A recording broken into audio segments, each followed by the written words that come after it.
Hey everyone, it's Ron Johnson, and this is the Ron Johnson Show on the Locked On Sports Podcast Network. On today's show, you know what? It's 10-2 Vikings football. We have to talk about the 10-2 Vikings. There's some things in this game, though, that I don't know if they're sustainable through the playoffs when you talk about the playoff caliber teams versus the run-of-the-mill teams they're going to run into that are not going to make the playoffs, a la the Detroit Lions, most likely, a la the Bears. We know they're not making the playoffs, and for sure, the Packers are not making the playoffs. But there's something these playoff teams have that the teams they've been playing don't have, and how can the Vikings make sure this doesn't come back to bite them in the playoffs? We'll talk about that next on the Ron Johnson Show. Locked On Sports Minnesota Podcasts. It's endless Minnesota Vikings talk with the diverse voices of your local experts. Now the Ron Johnson Show. On the field, in the broadcast booth, Ron Johnson is Minnesota sports. He's played with them, hung out with them, and grown up with all the big names in Minnesota sports. They're hanging out with Ron Johnson. It's the Ron Johnson Show on the Locked On Sports Minnesota Podcast. And it starts now. Hey everyone, welcome to the Ron Johnson Show, and I'm your host, Ron Johnson. I'm excited today. Why? We are talking about the Vikings at 10-2. And the scenario worked out the way I wanted it, which was Lions beat the Jags, Vikings now go into Detroit, and it's not a trap. It's not a trap game. One, your defense gave up so many points and yards that you have to have a little bit of cause for concern. But at the same token, the Lions are not out of it yet. There's a chance that the Detroit Lions can make the playoffs. There's a small chance the Detroit Lions can make the playoffs. They also can finish second in the NFC North, which I predicted to start the season week 1 outside of US Bank Stadium on the pregame show. I cannot believe it. I did it. I thought it was dumb because that's the way the season was going. But now I can't wait to play that video back when the Lions finish second. I got to find that video. I got to make sure we get it on the Ron Johnson Show, maybe sooner than later so you guys can see. I actually said the Lions would finish second in the division, and people are like, oh, you're crazy. There's no way because you got the Packers and the Vikings. Hey, I was just hoping Dan Campbell would find some type of way to get it, and he's doing it. But there's something about this Lions team as well when you talk about TJ Hawkinson. You talk about David Blau, former Lions, current Vikings. And they talked about going back into Detroit. And they talked about getting on the plane. And they talked about what they're going to do after they get on the plane and get those NFC North champion t-shirts. Now, still got to play the game. There's a chance they could lose. Detroit just put up 40 on the Jags. So they're not out of the woods yet. The Lions can move the ball. Now, their defense has figured it out now. They fired their defensive back coach, and everybody thought that was a scapegoat move. Clearly, fundamentally, there was something wrong. So talking about fundamentally wrong defense in the Detroit Lions making a change, we're going to have a little Monday mindset and see where Sam and I's minds are as we jump into this Vikings recap. Mindset Monday, where's yours at? We're going to tell you ours. But first, you can now find Locked On Sports Minnesota on Amazon Fire and Roku. Just go to the TV, hit the little button, go to the search bar. Whether you're in Amazon Fire or Roku, search for the app, search Locked On Sports Minnesota. That's Locked On Sports Minnesota. Just download it. That little square box will end up on your screen. You click it, you can jump right into our app, get all of our shows, all of our videos, endless podcasts with all the hot topics. And yes, you might even see somebody put on a tinfoil hat. Weird, but you might see it on the Locked On Sports Minnesota Podcast Network app. But as I bring my producer to the show, Sam Ekstrom, Sam, Mindset Monday for me, like, I never really know. And I love to do this like impromptu because I never want to pre-plan my mindset because I feel like that's fake. That's generic. Let me write down what my mindset is. Now, did I write down notes? Yeah, I got a ton of notes from the game. But my mindset today, Sam, is I'm excited. My mindset for the Minnesota Vikings, I'm excited because they're playing the Detroit Lions. This game means something now. This game is for the NFC North Championship. In their perspective, because this game is for the NFC North. Now, could the Lions creep back in somehow and win the NFC North? Yeah, crazy things have happened. Will they? Heck no. There's no way the Lions win the NFC North. So it's going to happen. It's going to happen at some point. So should they just do it now? Yeah. Why not do it in week 13? Go ahead. Go win it. Go get the NFC North. But when you look at the 10-2 Minnesota Vikings, game 13 coming up against the Detroit Lions, my mindset, Sam, is this defense has to get fixed. Paying off the T's early, people. The defense has to get fixed. That is the one thing that when you look at these playoff caliber teams that they're going to face, because nothing against the Jets. The Jets, could they creep in? Could they stay in the playoffs? Possibly. Small chance. But these other true playoff teams, when you look at the Dallas Cowboys, you look at the Buffalo Bills, you look at the Kansas City Chiefs, you look at all those playoff caliber teams when you rattle them off. There's something these teams do that these other teams don't, which is they put the ball across that goal line and their defense. I mean, the Dallas Cowboys scored 33 points in the fourth quarter last night. And a lot of it was defense. I literally felt like somebody had money on the game on the Cowboys on the Colts, because it was fumble after interception after interception after turnover. I'm like, I swear I was like, did I just rewind this? How did 26 get an interception again? Like, I must have rewound this game. And so and then I go downstairs for a quick minute. I come back. They're hustling for the ball again. I'm like, how do they keep fumbling the ball? I'm like, if I see one more fumble, like Jeff, and this is where it gets me. Jeff Saturday, everybody was praising him, and he wins one game. Nobody's going to talk about these bad losses, though. The wins, oh, he's great. And the losses, oh, he's just helping out. He's the interim guy. But where is the Vikings show? We're going to talk about the Vikings. That was the topic of the day, not the Colts. When you look at the Minnesota Vikings, Sam, and this is where I go when I give it to you, my mindset is that 486 yards. Mike White, 486 yards. It's not okay.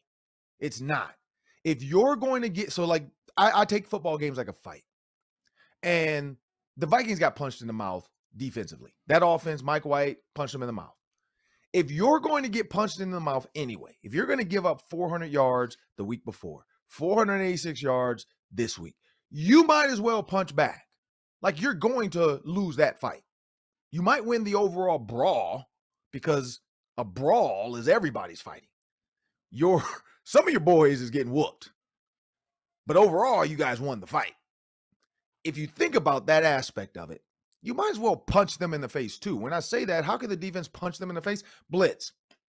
Why not just blitz and hit Mike White in the mouth? Why not blitz and just scare him off his spot?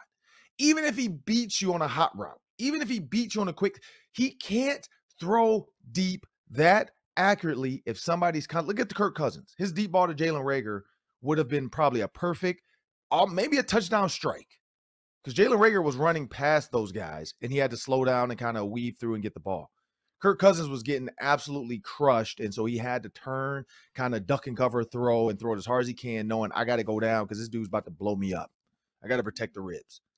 And so when you think about that aspect of the defense, that's the one thing missing, is just all-out blitz. Just go after him. Go after a guy like Mike White. Make him have to decipher who to pick up. Make him have to make checks at the line of scrimmage. Make him do things that a backup quarterback generally doesn't do well and doesn't do a lot.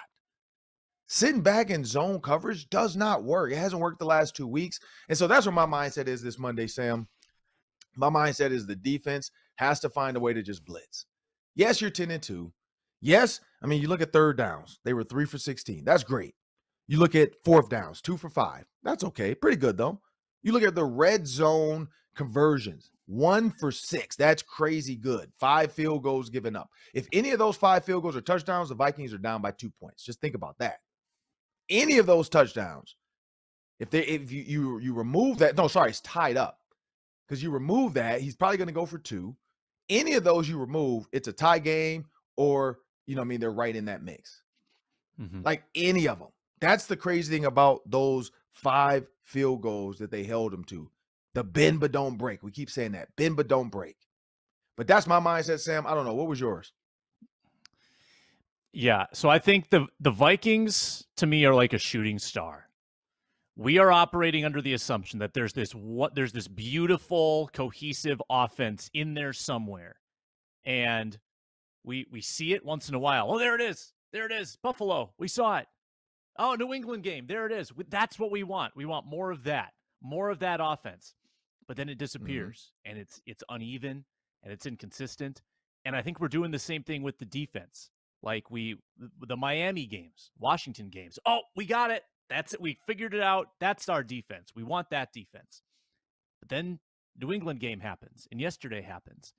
And they go back to kind of this soft zone that gives up a ton of yards and then just hangs on for dear life at the end of the game. That's their style. And you mentioned in the open sustainability. That's why there are skeptics. That's why it doesn't feel sustainable, because of how tight the margins are. Braxton Berrios dropping a ball in the end zone. That's the difference between winning and losing that game. So I understand, Ron, and I'm kind of one of these people, why that there are skeptics about the Vikings. I made this comparison on Superior Sports Talk with Reggie earlier. The Eagles welcomed in a pretty good AFC team, a plucky, tough team into their building yesterday, and they wiped the floor with them. The Vikings welcomed a plucky AFC team into their building yesterday, and it came down to the wire. They had a chance. They had a chance at halftime to send that game into a blowout mode in the second half. And they took their foot off the gas, and it became all too close for comfort. So still skeptical, still trying to capture that shooting star and see if that can be for real.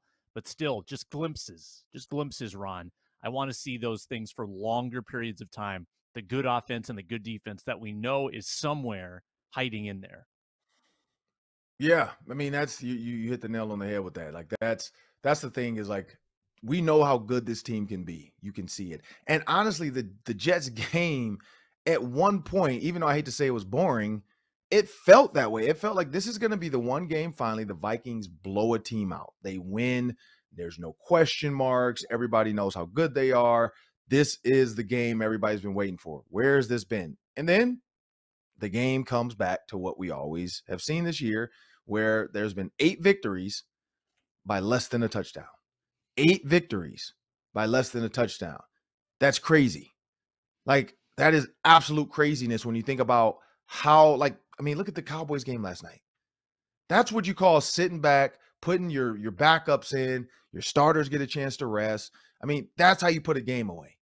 And the Vikings defense just isn't doing it. But this is the other crazy part of that. As much as they put up 486 yards, you look at the defense, 2 turnovers. One to start the game. Harrison Smith got the game started off with a tip interception. Cam Bynum ended the game with an interception. It was an interception sandwich. Like, it was a defensive dominant sandwich. But then in the middle of that sandwich, wasn't so attractive. Like, the bread pieces, great. I mean, this is grade A, top multi-grain with a little bit of cinnamon and salt, like just all the everything. Like, it was just what you thought. It was a bagel mixed with a biscuit, mixed with, like, I don't know, with heaven. Like, it was everything in bread that you wanted. But then in the middle, you had some great pieces of lettuce, some great pieces of turkey.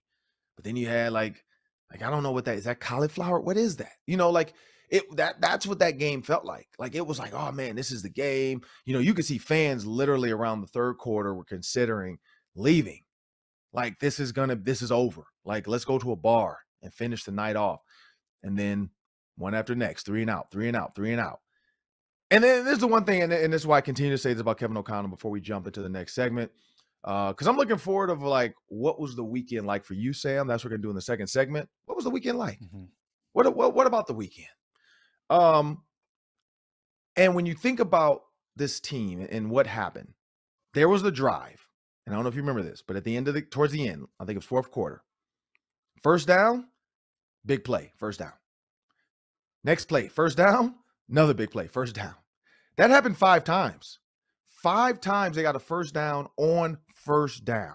When I talked about their first and second down offense, 27.4% of their plays coming into this game were a first down or a touchdown on first or second down. In comparison, the Jets was 22.8. But where the Jets did well, very questionable, but they did it, 3rd and 7 to 11, the Jets actually converted almost 34% of their third down and 7 to 11s. Why? Because they're boom or bust offense. Like, they go deep. We saw Garrett Wilson. Kid is amazing. Ohio State continues to, like, what Garrett Wilson did, put a big star by Marvin Harrison Jr. Now, people can't wait to get him because they're like, man, if Garrett Wilson is good, if Terry McLaurin is good, if Chris Olave is as good, Marvin Harrison is allegedly better than all of them. We got to get that kid at Ohio State. But when you look at 3rd and 1-6, the Vikings 55.6% first down or touchdowns on 3rd and 1-6. The Jets, however, 45. And so that still seems like a big number, but when you look at the delta of where everybody else is, the Jets are at the bottom. Same thing on just regular 3rd downs, they're 27th. They weren't good at 3rd down, but for some reason, and it showed 3 for 16. They weren't good all season on 3rd down. But for some reason, they found a way to get yards here and there that mattered and kept them in this game. It was very perplexing. It was very confusing. But that's where I go with this, Sam. Like, it's like you have to, like, if I'm Kevin O'Connell and I'm like, man, I can get first downs on first down like this. My team is hitting on all cylinders. I can come to the line quick. I could have some urgency too during the 3rd quarter to start. I've said this. His 3rd quarter is the worst in the NFL. It's the worst, or his 31st maybe. Probably the worst after that game. His 3rd quarter, they, like, in the 3rd quarter, and I'm just going off memory. I don't know if I wrote it down. But in the 3rd quarter, I think they had 1 first down, and they had like 10 yards of offense. I think I tweeted that. 1 first down and 10 yards of offense in the entire quarter. 10 yards of offense total. It's not good. I don't know if you know what 10 yards looks like, people. It's not good. That's a lot of time to only get 10 yards. 15 minutes. You went 10. That's a turtle could get you 10 yards in 15 minutes. Maybe more. Because I've seen some turtles move fast when you're about to hit them. 10 yards in 15 minutes, like, that's not good. And so, but then in the 4th quarter, they do just enough to win these games. And so, one, battle tested. Kevin O'Connell's mindset has his team ready to roll. That's just what they do. But before we get out of here and go to the next segment, Sam, this is one more thing I got to say to you, or question for you. Yeah. Do you think a game like that, giving up 486 yards, do you think if they give up 400 yards to Jared Goff, because I think he threw for 3-something as well, 337 against the Jags, do you think the Vikings have a chance to still win the Lions game if they were to give up 400-plus yards? Well, it feels like a shootout. The over-under is 52 in this game. The Lions' defense is also terrible. Now, are they going to shut down Jefferson the same way they did the first time this season? I don't know. It feels tough to say that they're going to do that again. That's why the Vikings were struggling so mightily in that game, and then they came through at the very end. But, I mean, again, Ron, it comes down to the red zone, right? Like, if the Vikings are giving up 6 touchdowns instead of, field goals, the Jets could have had 35 in that game easily. With the way they move the ball. So how well are you going to play in the red zone? Are you going to get a couple takeaways in the game? I think the answer can be yes. I think the Vikings could be in a shootout against Detroit, and it'll come down to which quarterback is better in the 4th quarter again. And it feels like it's Kirk Cousins, but I'm expecting a lot of points on Sunday. It's going to be a game of, 2 defenses that don't play a lot of defense. Yeah, and Jared Goff threw for 340 yards. 340 yards by little Jared Goff. So, did the Rams maybe make a mistake and get Matthew Stafford? I don't know. Could Jared Goff have won the Super Bowl? Maybe. I mean, look at all the pieces they added for Stafford. Like, Jared Goff might have been able to do it with all the pieces they added. I mean, Cooper Kupp became the greatest show on turf by himself for a little bit. So, it is what it is. I mean, people are going to make their own assumptions of who they think should be able to win games. Kirk Cousins, I put this too before we get out of here. If Tom Brady was the quarterback of the Minnesota Vikings, or if the Tampa Bay Buccaneers were 10-2, and Tom Brady had Kirk Cousins' stats, he's MVP. He is MVP. He is in the running for MVP. He's all over the TV. They're talking about Gisele Bündchen and how, this is a resurgence year because he's 10-2, and this was a, tough start for Tom Brady's life, and he's putting it all into football. That's exactly what the narrative would be if it was Tom Brady. It's Kirk Cousins. So it's the Justin Jefferson saves him. Adam Thielen is really good. Kevin O'Connell is a mastermind. Nobody respects Kirk Cousins. I don't know why. Nobody like this 10-2 Vikings team. 10-2. And people still question, is this team for real? You got the Lions. You got the Giants. You got the Colts. You got the Bears. You got the Packers. Those are 5 winnable games. This could be a 15-2 team. Will the Eagles lose? I don't think so. They look really good.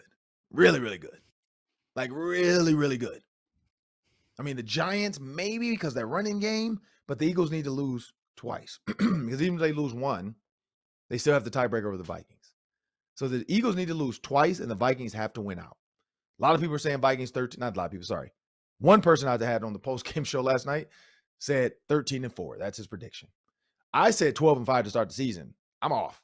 I don't think they're going to be 12-5. Like, I don't think there's 3 games in there they lose. I hope. But my 12-5 prediction looks real good right now when people are like, oh, you don't know what you're talking about. You're just a homer.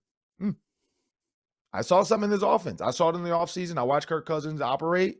I watched some of the stuff Kevin O'Connell said he was going to do with Kirk. I talked to a couple coaches off topic, off the record about what they were going to do. It's all starting to come together.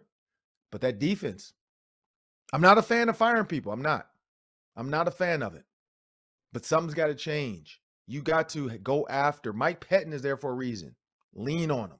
He did it with the Ravens. He did it with the Packers. Packers defense created havoc at one point for people. Havoc in that 3-4. Mike Pettin knows how to do it. Sometimes you got to ask. You got to ask for help. Hey, what do you see? You're an executive assistant. What you got? And that's where I think the Vikings are headed. Because you can't continue to do the same thing over and over again. That's insanity. Doing the same thing over and over again, expecting a different result, it's insanity. 400 yards back to back. It's almost 1,000 yards in 2 games that the defense has given up. 1,000 yards almost in 2 games. Way too much. Way too much. Not good. But I'm looking forward to this next segment because the weekend had a lot of stuff, and we got to talk about the Gophers. You see the oars behind me. A lot of stuff going over this weekend. The Wild are just feeding off the Vikings. It's like, let's make this close. We'll talk about that coming up next. But before we do that, if you want endless Vikings talk, make sure you subscribe to Locked On Sports Minnesota on YouTube, where you can find all of our videos, all of our shows, instant podcasts after every game, and the Vikings press conference delivering all the biggest news. Like our videos and leave your comments in the section below. And now we have a word from our sponsors. Thank you, Ron. The Vikings and Lions. Early line, Vikings favored by 1.5 in this game in Detroit. And that's a pretty low number. There's a lot of skeptics about the Vikings in Vegas, that's for sure. You can get that line and plenty more at betonline.net. It's your top source for sports wagering information, trends, news, and analysis. It's NFL, NCAA football, NCAA basketball, and NBA. You can get all the lines, all the sports, all the leagues, betonline.net. It's where your game starts. It's on your laptop. It's on your mobile device. Check it out today. betonline.net. Well, it's time for what happened over the weekend. I was going to try to make it an acronym of WOW, but there's a T and an H in there. But just like we do in the English language, the T and H are silent.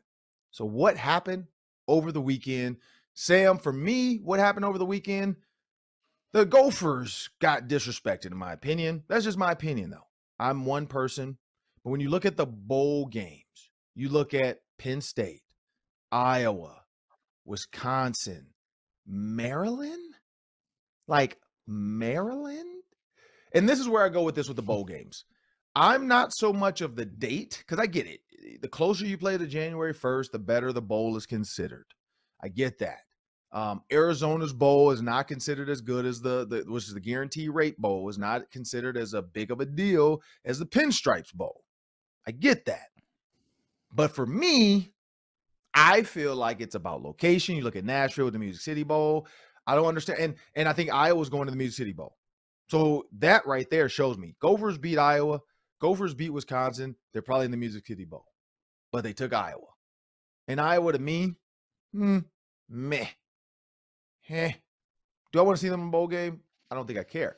I think the Gophers and Mo Ibrahim is a better buy. I think Ethan Kaliakmanis is a better, and my guess is Tanner Morgan will get to, because he'll probably clear concussion, unless there's something more drastic out there that we don't know about, because that does happen where guys literally retire after concussions. But he'll get to return to play his last game as a Gopher in the bowl game and try to win PJ. What was it? I think it's they're 8-4, so his 9th game. when you think about that, though, I just feel like the Pinstripes Bowl being outdoor, like there's so many indoor opportunities to try to figure this out in New York. Why Yankee Stadium? Like, why outdoors in December in New York? Like, this over the weekends out in Minnesota, it was 15 degrees. It was freezing cold. My feet hurt. Just walking to the stadium, which is a short walk, my feet hurt. Like, it was cold. And so I don't understand that. Like, that's the only thing I look at when I look at the bowl. Now, New York City, awesome. Like, if this bowl game was in July or August, give me New York all day. It's a great city, great shopping. But December, I don't know if I want to be in New York in December. And it's New York. They're angry during December time. Shopping is crazy there. But again, you got the shopping in New York. Like, people travel to New York. I mean, look at Home Alone. He was excited to get to New York and get lost. Like, I mean, they made a whole movie about it. Like, shopping in New York, awesome experience. But I don't know if I want to play an outdoor game in Yankee Stadium. And so that was my what happened over the weekend when I looked at the bowl. I was hoping for Arizona or for Nashville because I'm like, I'm in. I was going to try to figure out a red eye to get back to do the Vikings-Packers game, like New Year's Day. I didn't care. But as we saw, the Gophers are going to the Pinstripes Bowl. We'll talk about that later more in the Daily 3. But I just feel like they deserve to be in a higher considered weather bowl. And maybe Guarantee Rate didn't want them again because they're like, look, we just had them last year. Let's get somebody new in here. I don't know. What are your thoughts on that one, Sam? Well, let's be honest about this. It's not about quality of team. It's about the bowl committee thinks that a certain fan base is going to travel. I mean, that's really what it comes down to. It's so they like clearly the Music City people weighed Iowa against Minnesota, and they said, we want Iowa because Iowa is going to get X number of tickets sold. And maybe they're right about that. You know, Iowa fans love their team. That's the only sport in town they love to, or the only team in town, I should say, in the state. They're going to travel well. I don't know if the Gophers will travel to New York or not. I think Gophers fans are a lot more likely to travel to a warm weather location because they want to get away from the Minnesota winter. They're not going to flood New York in late December, like for more cold. No, I don't think so. I am interested at some point to get our director's take on this because he is a Syracuse mega fan and does a podcast on Syracuse, and he's going to be our correspondent for the Orange as we get closer to this bowl game. So get ready, Matt DeBritz. Get ready to preview this football game. But what's PJ Fleck's bowl record now? Has PJ Fleck ever lost a bowl game, Ron? I don't think so. I don't think so. I just have to go back and look. I think he's perfect. Yeah. Like, I think he is. But what's your wow? The T and H is silent, by the way, people. The H and the T is silent. But what's your wow? What happened over the weekend? What do you like? How about some exciting hockey? I know that's your sport, Ron. You love the Wild. You follow them every single day. No, they played a 5-4 shootout win on Saturday, followed by a 6-5 shootout win yesterday. A lot of goals scored. And yesterday, a mega collapse in the third period. A 5-1 lead for the Wild in the third period. Dallas comes back to tie them late, and then the Wild win in a shootout. But that Wild team is slowly coming along. I think they've won 6 out of 8 games now. They're finally getting back on track, which is more than we can say for the Wolves, Ron, who lost another lead against the Thunder, and they gave up 133 points in that game. I don't know where the defense is. I don't know where this Rudy Gobert defense that allegedly was supposed to transform the team is, but it's not transforming anything. So that is very deflating to see. And the Wild, yeah, they're getting my hopes back up. But Wolves, yikes. Ugh. This is the crazy thing about the Lakers, though. Like, it only takes a little bit to get going. The Lakers in their last 10 games, the Lakers, 10-2. 10-2. They started the season off absolute trash. They are 10-12. Or sorry, 8-2. Not 10-2. Sorry, 8-2. They started the season off 2-8. Like, they were horrible. They were absolutely horrible. Or 2-10, actually. No, they started the season 2-10. Their first 12 games, they went 2-10. They've now gone 8-2. So can it happen? Yes. The Timberwolves can figure it out. They can start clicking. They can turn it around. But when you look at the Jazz at the 9th seed, you look at the Timberwolves at 11-12. Their last 10, 6-4. On the road, they're 5-5. At home, they're 6-7. So doesn't matter where they play. They're 500 team right now. The whole Rudy Gobert thing, I don't know. Maybe we were sold a bill of goods that the Jazz knew. Like, I don't know. You know, you just don't know. Hopefully these are magic beans that we'll just go to sleep and we'll wake up like, whoa, look at that. It's a beanstalk. There's something up there. But hey, let me jump in quick. So I went to Utah last week, Ron, for the Locked On Company retreat. Had a lot of fun. Anyway, we had the Jazz game on because we're in Utah. And I watched Jared Vanderbilt playing for the Jazz, Walker Kessler playing for the Jazz, Malik Beasley playing for, like, all of these Wolves guys that could have been on this team. I missed them. I missed them because they all were just they all had a role. And I guess we never really saw Walker Kessler. He was a draft pick. But Vanderbilt puts forth such effort, and he's so athletic around the rim, and his ability, like, he just sits in that dunker spot and cleans up misses. And then Malik Beasley gives you that spark off the bench with a 3-point shot. I actually had some twinges of regret watching the Jazz because I thought that looks like a fun team, and those guys bring a lot of life, and the Wolves just don't have guys like that. Yeah. I mean, I think that's the big thing. It's the energy that can really help out. But starting off with your first, what happened over the weekend? The Wild, like you said, blew a lead, came back and won in the end twice. They had two shootouts, and they won both. Who's that remind you of? Vikings? Maybe it's a Minnesota thing. So. We could say that, but Timberwolves aren't following the suit, so can't really go there. Because the Gophers had similar games where people thought they should have blown it out. All of a sudden they come back, and then, they gotta win it in the end and play some good defense and shut some games down. But Wild and Vikings, who knows? I mean, who knows? Could this be a championship season? Not say winning, but like championship caliber season for two teams. Maybe Kevin O'Connell, his speeches have gotten to the Wild. Who knows? You never know what motivates a group of players, a group of coaches, a group, a team. That's the key. But we're going to jump into the Daily 3 that's coming up next on the Ron Johnson Show. Before we do, remember, when you subscribe to Locked On Sports Minnesota, you're getting endless Vikings talk with local experts. Subscribe to the free Locked On Sports Minnesota podcast feed wherever you find your podcast. You can find all of our videos on the Locked On Sports Minnesota YouTube channel. Remember, Amazon Fire and Roku. Just download the Locked On Sports Minnesota app. You can find all of our shows. We have a word from our sponsors. Thank you for making the Ron Johnson Show your first listen today. How about checking out Locked On Sports Today for your second listen? From the games that matter the most to the biggest stories in sports, go beyond the scoreboard and behind the scenes with local experts and insights only Locked On can provide. Locked On Sports Today, available on this app, YouTube, and wherever you get your podcasts. Ron, you alluded to it in the open. The Detroit Lions hung 40 points on the Jaguars yesterday to keep the division from being clinched. The magic number is 1, and the Vikings have to go to Detroit and win next week if they want to have another fun plane flight back home.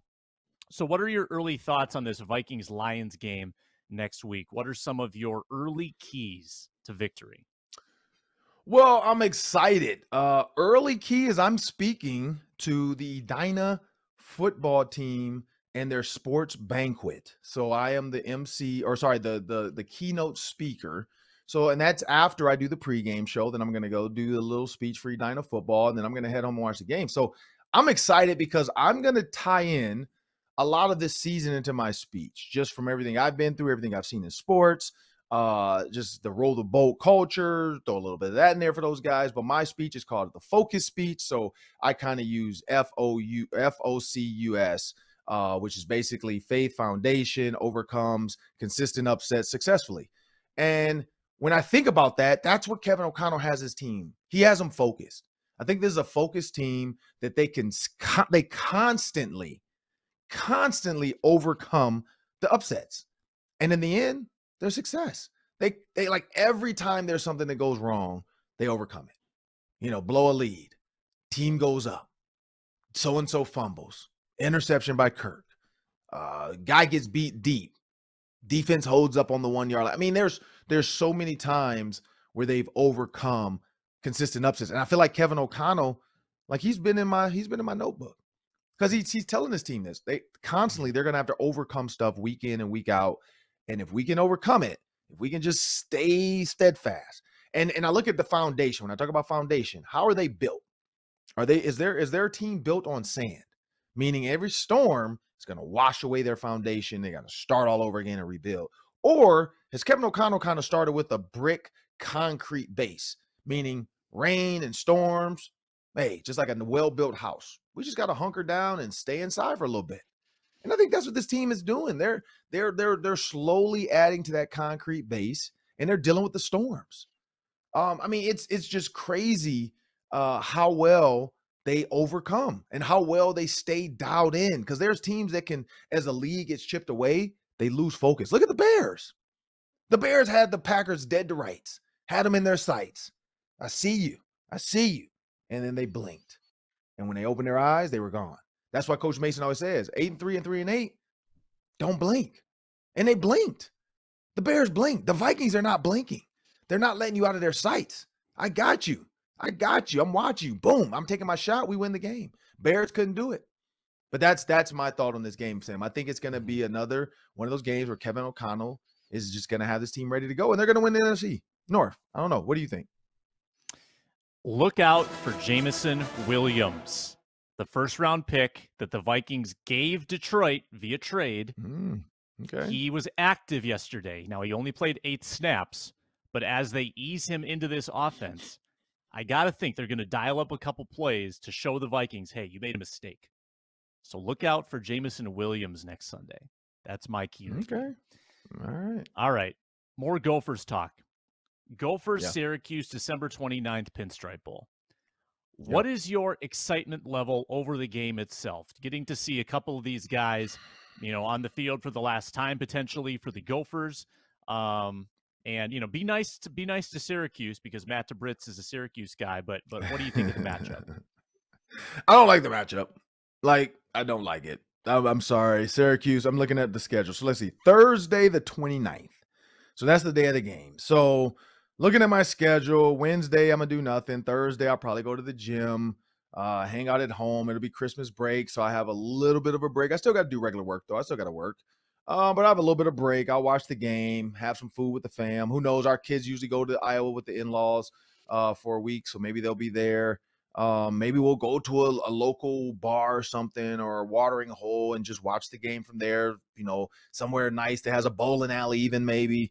But my level of excitement is more so about the friends and family we can invite over to watch the game. That's maybe what's better is I'm going to get to invite some friends, some Gophers that are in town that did not go to the bowl game. When I think about former guys I played with, having a watch party. So my level of excitement just grew because I just realized I can schedule a watch party. We just moved, got the new house.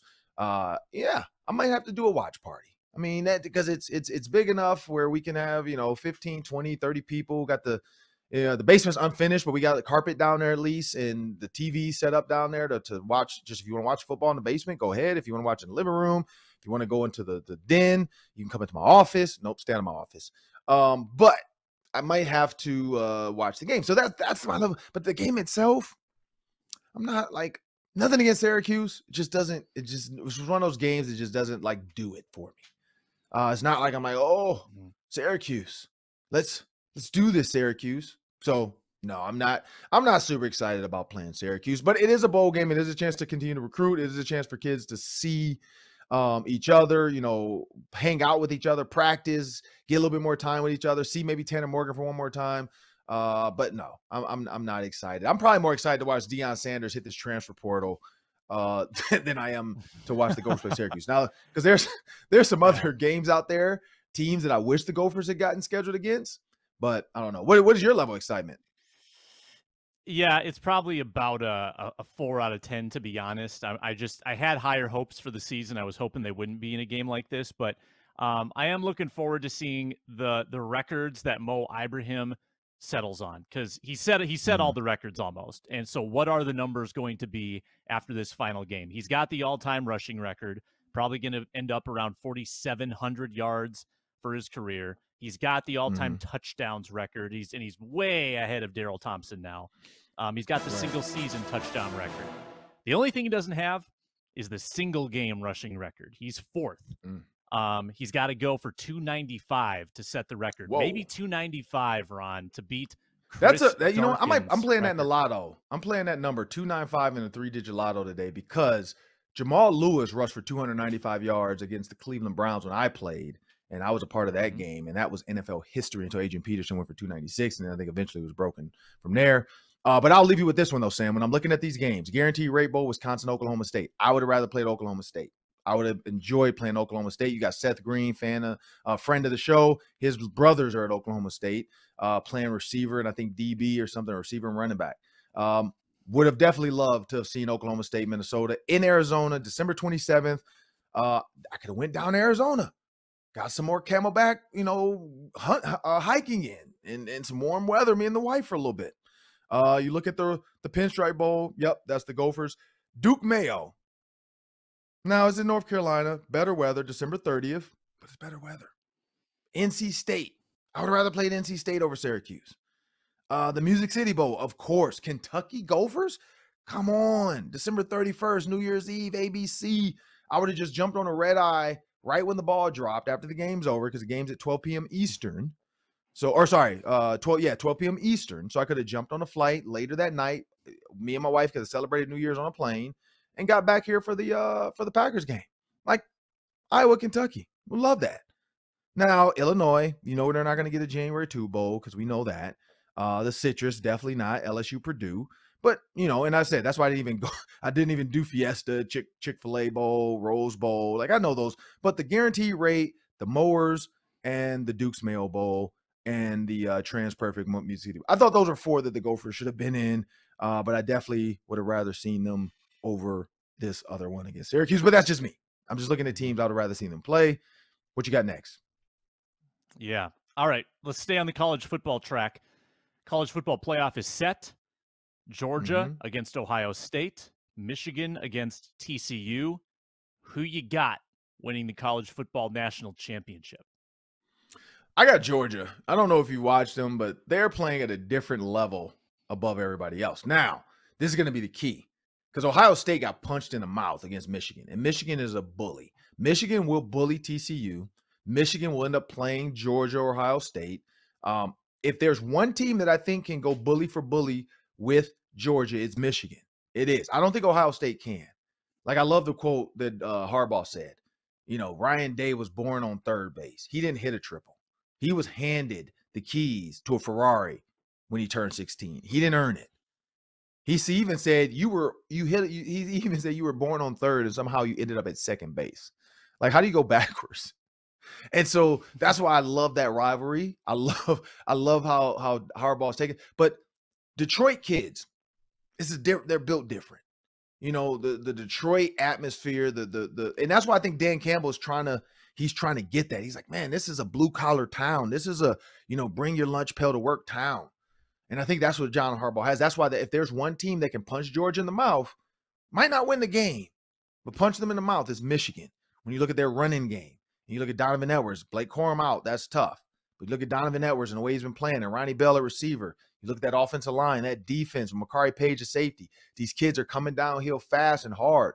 You got Will Johnson, like his brother, or his dad played at my high school as well. Young corner, long, athletic, picking it off. Like Stetson Bennett is going to have to play a good game against Michigan. And I'm not overlooking Ohio State. I'm not overlooking TCU. But I feel like Michigan, Georgia's it. But I do feel like Georgia wins it. I don't know. Where you go? Well, I'm cheering for TCU because I'm cheering for the fresh blood, the team that's not always there. The other usual suspects, they'll have their opportunities in the future. They've had their opportunities in the past. I think Georgia runs away with both games. I think you're right. I think Georgia's too good. Who was it that crushed Michigan last year in the semifinal? Was it Georgia or was it Alabama? Michigan did not perform well in last year's semi. So I'm looking. I want to see if they can bounce back from that and see if Sure. Harbaugh I think has it some might have extra been tricks Bama. up It his might have sleeve. been Bama. Yeah, I know it was a laugher though, and Michigan did not conduct itself well in that game. So we'll see if they can bounce back. I mean, Ohio State Michigan rematch wouldn't be the worst thing ever in the championship game, but I think Georgia ends up taking it. Yeah, I think Georgia, like I said, I just think when you think about how good they are, how good they've been. Yeah, Cincinnati, Alabama, Georgia, Michigan. So that's what it was. Georgia killed Michigan, and then Alabama beat Cincinnati. So I definitely agree with that. I think this is a weekend. The teams are gonna, like I said, this is a recruiting weekend, and this is where you're gonna find. That's what I say. I'm excited to see what Deion Sanders does, because he already said he's bringing his Louis luggage. So now he's about to go to this portal. And I mean, Alabama, because his nephew is at Alabama, cornerback. And he's already tweeting to his uncle, hey, you got room for me in Colorado. Like, it's about to get like, because Jackson State is like I love Deion. Colorado is like, they're in a conference that all they have to do is be okay, and they're back up to like greatness.